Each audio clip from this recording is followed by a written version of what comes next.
تھانوی صاحب لکھتے ہیں ہمارے پیر صاحب کا ایک جولاہا مرید تھا، جولاہا کپڑے بننے والا. پیر صاحب کی وفات کے بعد ان کی قبر پر آیا. کہاں آیا؟ اونچی. ایک طرف کہتے ہیں جی مردے نہیں دیتے، کہاں آیا؟ یہ اولیاء کی کرامت ہے، ان سے بھی لکھوایا ہے، کرامت ہے یہ بھی. آ کر اس نے کیا کہا؟ روٹیوں کو محتاج ہو گیا ہوں، کنگال ہو گیا ہوں، دستگیری کیجئے. کیا کیجئے؟ دست بازو کو کہتے ہیں، گیر پکڑنے کو. میرا بازو پکڑیے، میری مدد کیجئے. تھانوی صاحب لکھتے ہیں وہ آیا، آ کر اس نے کہا کنگال ہو گیا ہوں، دستگیری کیجئے. قبر سے جواب ملا، روزانہ ہماری قبر پر آنا، پاؤں کی طرف سے تمہیں روزانہ 2 آنے ملا کریں گے. اس زمانے میں 2 آنے پورا گھر کھا جاتا تھا، ختم نہیں ہوتے تھے. 2 آنے. اس نے کہا میں روز آتا ہوں، مجھے ملتے ہیں، ملتے. تھانوی صاحب نیچے لکھتے ہیں یہ من جملہ کرامات کے ہے. میری کتاب مزارات و تبرکات میں حوالے پڑھ لینا. یہ من جملہ کرامات کے. اور 14ویں صدی میں اگر تمہارا پیر دیتا ہے تو پیروں کے پیر غوث اعظم نہیں دیتے؟ جیسے بارِ شریعت میں لکھا ہے قبروں کا طواف تعظیمی حرام ہے، البتہ اگر برکت کے لیے گرد مزار پھرے تو حرج نہیں. ہوں کہڑے پاسے جائے بندہ؟ ایک عام آدمی پوچھ لے کہ یار آپ نے جو ہے وہ لکھ دیا ہے جی گرد مزار برکت کے لیے پھیلا جا سکتا ہے، تو اس کو کیا جواب دیں گے؟ اس کو کہیں گے یار پیچھے پڑھو نا، میں لکھا نا طواف تعظیمی حرام ہے. الزام لگا رہے ہو علماء ہوتے. اور کوئی طواف والا آ جائے کہ آپ نے لکھا جی طواف تعظیمی حرام ہے قبر کا، کہیں گے سر آگے بھی پڑھو نا کہ گرد مزار اگر برکت کے لیے پھرے تو ٹھیک ہے، اٹھو مت بیٹھو. یہی کام المہند المفند میں انہوں نے کیا ہے. وہ کہتے ہیں رہا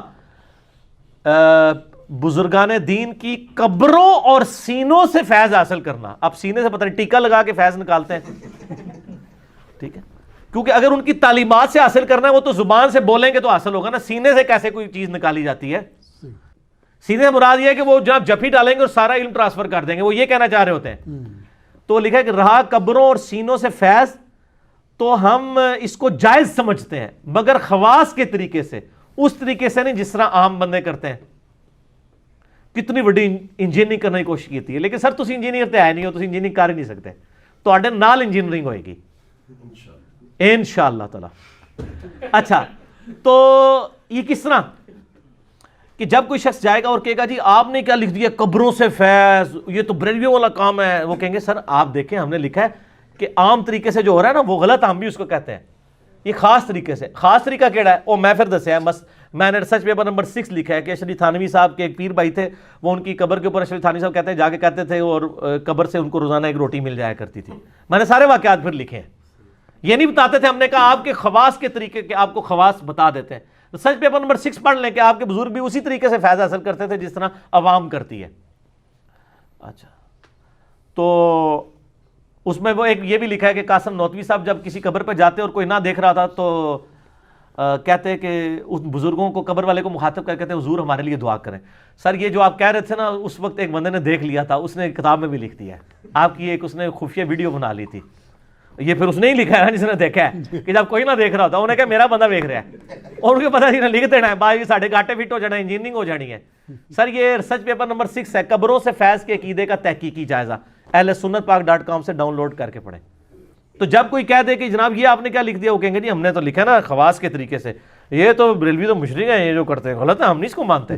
میں نے انہیں بتایا کہ انہوں نے لکھا ہے کہ قاسم نوتوی صاحب نے 6 سال کے بعد مرنے کے قبر سے نکل کے دیوبند مدرسے میں آ کے 2 مولویوں کی صلح کرا کے دوبارہ قبر میں چلے گئے. جی یہ خواص کا طریقہ ہے سر، یہ عام آدمی تو سوچ بھی نہیں سکتا.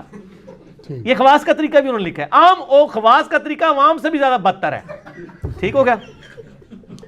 تو یہ سارے واقعات انہوں نے لکھے ہوئے ہیں. انشاءاللہ تعالی اس کی بھی انجینئرنگ کبھی ہم نے ریسرچ پیپر میں تو کر دی ہوئی ہے.